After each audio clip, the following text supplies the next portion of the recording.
提起玩具兩個字呢，好多人呢就會諗起機械人同埋各式各樣嘅 figure，好少人就會諗起我哋細個玩嘅船仔車仔。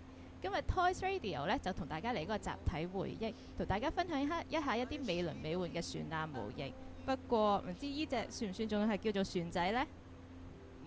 冇錯啦，今日我哋採訪嘅船艦專家 Danny， 佢所製作每一艘嘅戰艦呢都絕對唔係小兒科，全部都係極品之作嚟㗎，甚至可以稱得上係藝術品添。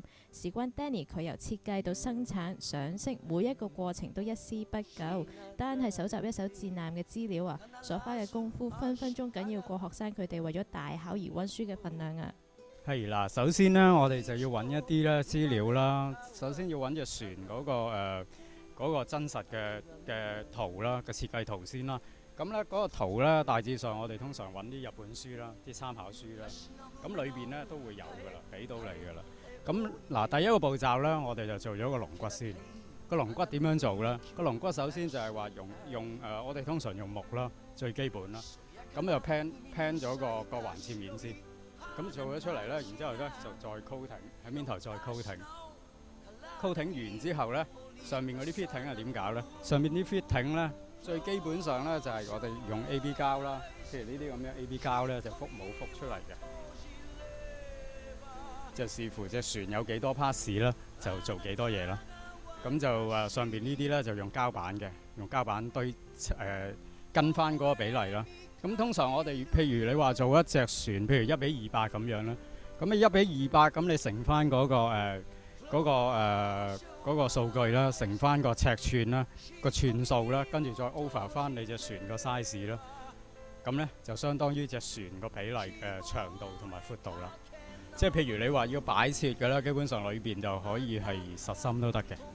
咁如果你話要行嘅呢，咁就可能要有啲裝置啦，譬如話你話遙控啊咁樣，我哋通常玩電啦。咁啊，如果你話落海咁，有兩樣嘢要注意啦。第一就係話，通常我哋咧要注意就係話，啲電咧本身夠唔夠力咯，佢可以去到幾遠啦。譬如落海啦，出到海啦，可以行到個半徑可以行到幾遠啦。第二就係話，要留意翻就係話入水嗰樣嘢咯，因為可能啲電子嘢咧，可能一滴水咧都可以影響到嘅。另外油嗰方面咧就要注意就係話油缸啦。譬如你200cc 咁，可能你計翻嗰個3.5引擎啦，裏邊個耗油量咧就大約等於15分鐘嘅個半徑。咁如果而家有個方法就係話你可以度裏邊嗰個油缸裏邊咧個剩翻幾多油嘅。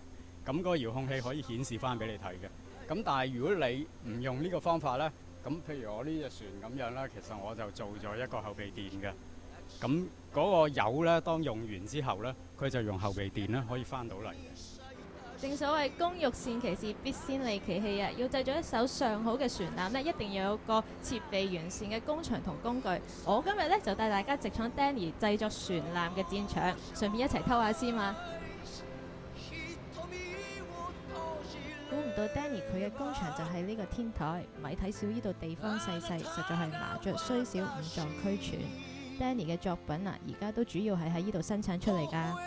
雖然 Danny 呢已經係神人級嘅高手啊，但原來佢製作一艘戰艦呢都需要花上成年嘅時間，稱得上係慢工出細貨。從生意嘅角度嚟睇，當然係唔划算啦。不過當中呢，就可以見到 Danny 佢對船艦製作嘅熱誠同興趣啦，真係好少人能夠及得上㗎。到底 Danny 係點樣燃起呢份對船艦嘅熱情呢？嗱，因為至少嚟講咧，就睇好多電影啦，睇啲日本片啊嗰啲咁樣啦。咁見到人哋東寶嗰啲製作啦，啲 props 啦就做得好靚咯。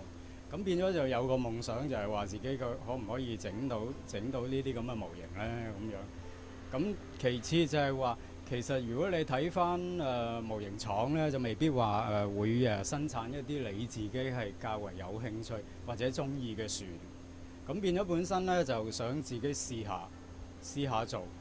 咁當我做咗第一隻出嚟嘅時候咧，即係有啲大家啲玩船嘅，大家個口碑咧都覺得 OK 咯。即係做出嚟係即係似模似樣咯。咁變咗呢樣嘢就一路以嚟都帶俾我有個滿足感喺度，所以我繼續去將呢個興趣發揚。其實佢每隻船本身啦都有個 background 喺度，即係譬如話呢隻船幾時係入廠嘅，幾時係做嘅，即係有個歷史喺度咯，或者幾時出去打過仗嘅，佢打過邊場仗咧，佢喺邊度沉啦，咁變咗佢其實係活生生係只不過係一個鋼鐵喺海上邊，其實係活生生係有生命嘅。嗱，因為 IJN 本身咧就如果你講得衰啲咧，其實佢就係侵略咯。如果你講翻二次大戰嚟講，咁但係如果你諗翻一樣嘢，其實佢真係有去打過咯。譬如你話譬如呢個航空母艦蒼龍咁樣，佢其中咧係打珍珠港嘅其中一隻旗艦嚟嘅，佢係炸過珍珠港嘅，呢個係事實嚟嘅。咁變咗咧。佢有個行動，有個 action 喺度咧，變咗嗰個 action 咧就可以吸引到你咧去做一隻，即係回復翻一隻模型咧，係當時係真係有出過去作戰過嘅。能夠以自己嘅興趣為職業，當然令旁觀者羨慕又妒忌啦。事實上 Danny 從中除咗得到事業同滿足感之外呢，亦都得到實質嘅獎項作為支持。佢製作嘅日本戰艦霧島號呢，就喺02年獲得田宮模型大賽靜態船組亞軍。不過呢條船艦達人之路又係咪一直順風順水呢？嗱，其實咧我就玩咗船咁耐啦，其實有啲嘢我都仲未嘗試到㗎，即係例如話金屬咧，我都唔係話試咗好耐嘅。其實一個金屬板你要屈到咁圓咧，其實都唔係容易，其實有個難度喺度咯。如果要跟足個圖則，咁變咗就即係例如蒸汽機啊咁樣啦，真船係行蒸氣渦輪增壓，咁其實我都有嘗試，希望可以咧做到一個真船嘅蒸汽機啦，擺翻落去模型嗰度啦。咁就可以做到個像真嘅效果咯。其實機械我冇乜點讀，即係好慚愧，我就讀 design 嘅，我就讀設計嘅。咁因為咧，我就對畫圖啊，對嗰啲手板啊嗰啲，其實就好有濃厚興趣。咁所以其實我希望咧，即係可以推動一下呢個模型嘅工業咯，即係好似日本咁樣啦。睇下可唔可以做得到呢一個工業，因為日本一個工業咧係養起好多人嘅。模型工業亦都唔係話淨係為咗船啊或者車啊飛機啊，其實好多嘢嘅裏邊包含，可能有手板啦，可能有譬如你話電話啊咁樣，電話成日唔同款，其實做個款嗰個款呢都係由手板開始嘅，都係由 CG Graphics 跟住由人手開始做。譬如賣樓咁樣，有賣樓嘅模型啦，即係我希望呢個工業可以即係可以發揚大啲咯，可以做得好啲咯。今日呢，就帶大家認識咗船艦豬羹 Danny 啦。咁節目時間又差唔多咯喎，我哋下次再帶大家去認識更加多嘅玩具猛人啦。拜拜。